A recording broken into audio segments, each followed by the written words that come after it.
Hi, it's Leo Sarkissian from the Arc of Massachusetts, and the 25th of July we'll be celebrating the 34th anniversary of the Americans with Disabilities Act.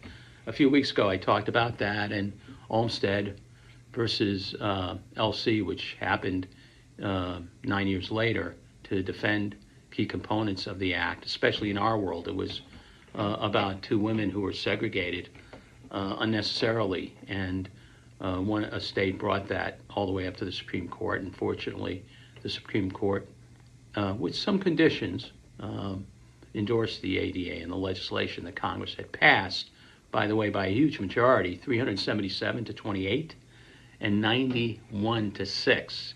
So it's Congress, both branches, universal support. Republican presidents signed it. An amazing, kind of event, bipartisan, strongly bipartisan.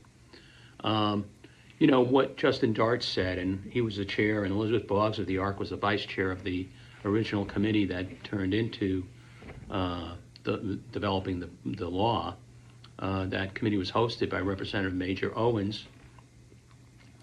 What he said was, it's just the beginning. ADA, what the Americans with Disabilities Act did is provided a foundation on which solutions could be constructed.